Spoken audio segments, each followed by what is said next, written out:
அருமையான ஒரு side dish தான் இன்றைக்கி நம்ம பண்ண போகிறோம். இட்லிக்கு வந்து நிறைய வெரைட்டியில் நம்ம ஒரு குழம்பு செய்வோம். ஆனால் டக்குன்னு ஒன்று செய்யணும் அப்படின்னா இந்த மாதிரி குழம்பு வந்து நீங்கள் செய்யுங்க. ரொம்ப ரொம்ப நல்லாயிருக்கும். டேஸ்ட் வேறு லெவலில் இருக்கும்.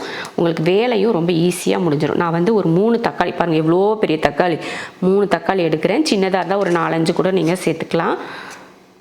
இதை கடாயில் போட்டு வேக வச்சிடலாம். கூடவே ஒரு சின்ன சைஸ் புளி நாரை எடுத்துட்டு இப்படி சேர்த்துக்கோங்க. வேகட்டும். சும்மா ஒரு 2 நிமிஷம் கூட ஆகாது, ஒரே 1 நிமிஷம் வெந்தால் போதும். இட்லி ஒரு பக்கம் ஊற்றி வச்சிட்டோம்னா நமக்கு தக்காளி வேகிற கரெக்டாக இருக்கும். அடுத்த லஞ்சுக்கும் ஒரே மாதிரி நம்ம ரெடி பண்ணிட்டோம்னா அடுத்தடுத்து வேலைகளை பார்க்க போகிறதுக்கு கரெக்டாக இருக்கும். காலையில் வேலைக்கு போகிறவங்க வந்து அவசர அவசரமாக வேலை செய்வாங்களா, அந்த மாதிரி இருக்கவங்களுக்கு இது ரொம்ப, இந்த குழம்பு நம்ம இப்போ பண்ண போகிற குழம்பு வந்து ரொம்ப யூஸ்ஃபுல்லாக இருக்கும். தண்ணி வந்து கொதிக்க ஆரம்பிச்சிருச்சு பாருங்கள். ஆரம்பித்ததுக்கு அப்புறமா நம்ம வந்து மாவு எடுத்து உள்ளே வைக்கணும். கரெக்டாக டைம் பார்த்து ஒரு 8 நிமிஷத்துக்கு வேக வச்சு எடுத்துக்கோங்க. ரொம்ப நேரம் வேக விட்டாலும் பார்த்திங்கன்னா அந்த தண்ணி ஒரு மாதிரி, இட்லி வந்து ஒரு மாதிரி தண்ணி விட்டுற மாதிரி தண்ணியெல்லாம் சொட்டி சொட்டி வந்துடும். அதனால்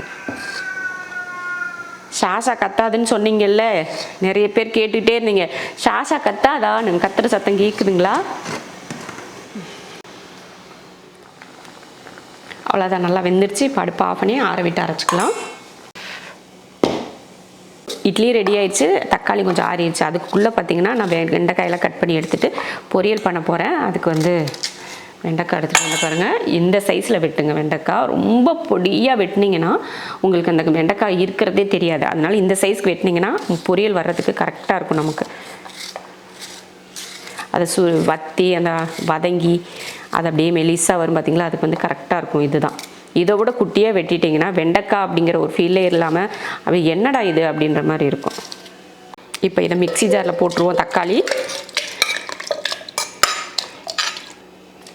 ஒரு துண்டு தேங்காய், கூடவே பார்த்திங்கன்னா கொஞ்சம் மஞ்சள் தூள், மிளகாத்தூள் ஒரு 3/4 ஸ்பூன் சேர்த்துட்டு, மல்லித்தூள் 1 ஸ்பூன், ஒரு 4-5 சின்ன வெங்காயம், அதே போல் ஒரு 4 பல் பூண்டு சேர்த்துட்டு இதை அரைச்சி எடுத்துருவோம். அரைச்ச மசாலா சேர்த்துடலாம். சேர்த்து தண்ணி ஊற்றி விடுவோம். நம்ம குழம்பு எவ்வளோ வேணும்னு பார்த்துட்டு தண்ணி சேர்த்துக்கோங்க. உப்பு போட்டு தண்ணி எந்தளவுக்கு வேணுமோ அந்தளவுக்கு பார்த்து தண்ணி ஊற்றிக்கோங்க. இட்லியை பொறுத்தளவுக்கு கொஞ்சம் தண்ணியாக இருந்தால் நல்லா தான் இருக்கும். அதனால் பார்த்துட்டு ஊற்றிக்கோங்க. நல்லா கொதிக்க விட்டுறலாம். ரொம்ப நேரத்துக்குலாம் கொதிக்க வேணாம், ஒரு 2-3 நிமிஷத்துக்கு கொதிக்க விட்டாலே போதும். சும்மா அந்த லைட்டாக அரைச்சோம் இல்லையா, அந்த அரைச்ச ஒரு பச்சை மணத்துக்காக கொஞ்சம் வேகட்டும். ஒரு 3 நிமிஷத்துக்கு வேக விட்டுறலாம். அடுத்து வெண்டைக்காய் பொரியல் பண்ணிடலாம். எண்ணெய் காஞ்சதுமே கொஞ்சம் கடுகு சீரகம் சேர்த்துட்டு ஒரு பெரிய வெங்காயம், ஒரு 2 பச்சை மிளகாய், கொஞ்சம் கருவேப்பிலை சேர்த்துடலாம். வெங்காயம் வதக்கினதுக்கப்புறமா பாருங்கள் 1/2 கிலோ வெண்டைக்காய் இந்த மாதிரி சின்னதாக வெட்டியிருக்கேன், அதையை சேர்த்துடலாம். அடுத்து உப்பு, கொஞ்சமாக மஞ்சள் தூள். தண்ணியெல்லாம் ஊற்றிடக்கூடாது. தண்ணி ஊற்றாமல் இது போல் அப்படியே வதக்கி 2 நிமிஷத்துக்கு ஒருக்க அப்படியே வதக்கி விட்டு எடுத்திங்கனாலே பொரியல் ரெடி ஆகிடும். பாட்டுக்கு வதங்கட்டும். குழம்பு என்னாச்சுன்னு பார்த்துக்கலாம். அவ்வளோதான். இன்னும் கொஞ்சம் வேகட்டும். இப்போ தான் கொதிக்க ஆரம்பிச்சிருக்கு. ஒரு 2 நிமிஷம் இருக்கட்டும். இப்போ வந்து இந்த தக்காளி குழம்பு வந்து தாளிக்கிறதுக்கு எண்ணெய் ஊற்றியிருக்கேன். எண்ணெய் நல்லா காயட்டும். காஞ்சதுக்கு அப்புறமா சீரகம், கொஞ்சம் வெந்தயம், கொஞ்சம் கடுகுளுந்து, அடுத்து ஒரு 10 போல் சின்ன வெங்காயத்தை இது போல் நல்லா சின்ன சின்னதாக வெட்டியிருக்கேன். அதையே சேர்த்து நல்லா வதங்கட்டும். கூடவே கொஞ்சம் கருவேப்பிலையை சேர்த்துடலாம். குழம்பு வந்து ஆஃப் பண்ணி விட்டுட்டேன். இப்போ தாளிப்பை மட்டும் ஊற்றினா போதும். ஏன் எல்லாத்தையும் ஒரே நேரத்தில் செய்கிறேன் அப்படின்னு பார்த்தீங்கன்னா, நான் வந்து கடைக்கு கிளம்பணும் இல்லையா, அதனால் சரி வீட்டில் வேலை இருந்ததுனால நான் ஒரு 4-5 நாளாக கடை பக்கம் போகலை.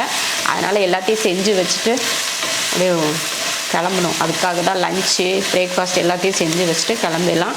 நைட்டுக்கு கண்டிப்பாக எதுவும் செய்ய மாட்டேன். ஏன்னா இப்போ செய்கிறதே மீதி இருக்கும் நமக்கு. அதனால் நைட்டுக்கு வந்து எதுவும் செய்ய தேவையில்லை. மதியத்தோடையே நம்ம இந்த சமையல் வேலையை முடிச்சிட்டோம்னா கடைக்கு போய் கடையில் இருக்க வேலையை பார்க்கலாம். அதனால தான் அவ்வளோதான். இந்தளவு நல்லா பொன்னிறம் ஆயிடுச்சு. இப்போ அடுப்பை ஆஃப் பண்ணிவிட்டு தாளிப்பை ஊற்றிடலாம்.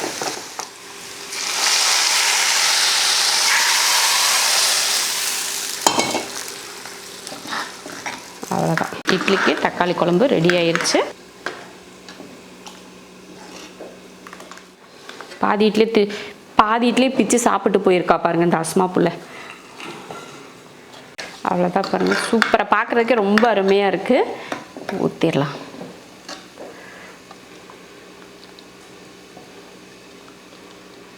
கூடவே கொஞ்சம் தேங்காய் சட்னியும் ஊற்றி விட்டோம்னா சூப்பராக இருக்கும். அவ்வளோதான், சூப்பரான ஒரு பிரேக்ஃபாஸ்ட் ரெடி. அடுத்து லஞ்ச் ரெடி பண்ணிடலாம். வதங்கி அந்த வலுவலுப்பெல்லாம் போயிடுச்சு பாருங்கள். அந்த வலுவலுப்பு எதுவும் இல்லை. நீ கொஞ்சம் நேரம் வதங்கினா போதும். பாருங்கள், தேங்காய் எதுவுமே நான் சேர்த்துக்கல. அவ்வளோதான், இதோட நிறுத்திக்கலாம். இதுக்கு மேலே மிளகுத்தூள் வேணுன்னா மிளகுத்தூள் சேர்த்துட்டு அடுப்பை வந்து ஆஃப் பண்ணிக்கலாம். வெண்டைக்காய் மோர் குழம்பு பண்ண போகிறோம். அதுக்கு ஒரு 10 போல் வெண்டைக்காய் எடுத்து இது போல் நல்லா கொஞ்சம் நீளமாகவே வெட்டியிருக்கேன். நல்லா வதக்கிக்கலாம். இன்றைக்கி மெனு பார்த்திங்கன்னா வெண்டைக்காய் மோர் குழம்பு, வெண்டைக்காய் பொரியல், அப்புறமா 2 வத்தல் எதனால் வறுத்துக்கலாம். கொஞ்சம் இதை நல்லா அந்த வலுவலுப்பெல்லாம் இல்லாமல் நல்லா வதக்கி எடுத்துக்கலாம். கூடவே கொஞ்சம் எண்ணெய் ஊற்றிட்டோம்னா ஒன்றா சேர்ந்து வதங்கும். கொஞ்சமாக உப்பு சேர்த்துருவோம். அப்போ வெண்டைக்காயில் உப்பு பிடிக்கும் இல்லையா, அதுக்காக தான். ஏன்னா மோர் குழம்புல வந்து அதிகமாக வந்து வெண்டைக்காய் வந்து வேக விட மாட்டோம், அதனால் உப்பு பிடிக்க வாய்ப்பு இல்லை. அதனால் இது போல் வதக்கிறப்பவே நீங்கள் வெண்டைக்காயில் உப்பு சேர்த்து வதக்குனீங்கன்னா வெண்டைக்காயில் நல்லா உப்பு பிடிக்கும். வதங்கட்டு. ஒரு பக்கம் தயிரையும் ரெடி பண்ணிடலாம். நான் வந்து ஒரு 1/2 லிட்டர் தயிர் எடுத்து இந்த மாதிரி விஸ்க் வச்சு கலந்து எடுத்துக்கிறேன். ஏன்னா அது கொஞ்சம் கெட்டியாக இருக்கும் இல்லையா, அதனால் இந்த மாதிரி கலந்து வச்சிட்டோம்னா நல்லாயிருக்கும். அதுக்கடுத்ததாக மோர் குழம்புக்கு தேவையானது ஒரு 2 துண்டு தேங்காய் எடுத்திருக்கேன். நான் வெட்டி தான் போட்டிருக்கேன். நீங்கள் துருவல் கூட சேர்த்துக்கலாம். அப்புறமா ஒரு 1/2 ஸ்பூன் சீரகம், ஒரு 4 பல் பூண்டு, 2 பச்சை மிளகாய். அடுத்து கொஞ்சம் மஞ்சள் தூள். நல்லா வலுவலுப்புன்னு அரைச்சி எடுத்துடலாம். வெண்டைக்காய் பாருங்கள் நல்லா வதங்கிடுச்சு. நம்ம இந்த வதக்கிறதுலேயே வெண்டைக்காய் வந்து நல்லா வெந்துடும். இதில் ஒரு பிளேட்டுக்கு மாற்றி வச்சுருவோம். வேறு கடாயில் மாற்றவே வேணாம், இதே கடாயில் நம்ம தாளிச்சிக்கலாம். அதே கடாயில் கொஞ்சம் எண்ணெய் காஞ்சதுமே ஒரு 10 போல் வெந்தயமும் கொஞ்சம் கடுகுளுந்து சேர்த்து 2 வரமிளகாய், கொஞ்சம் கருவேப்பிலை, கொஞ்சம் பெருங்காயத்தூள், கூடவே நம்ம வதக்கி வச்சுருக்க வெண்டைக்காய் அதையும் லைட்டாக போட்டு அப்படியே வதக்கி விட்டுருவோம். அடுத்து நம்ம தேங்காய் அரைச்சோலையா அந்த பேஸ்ட் இது கூட சேர்த்துடலாம்.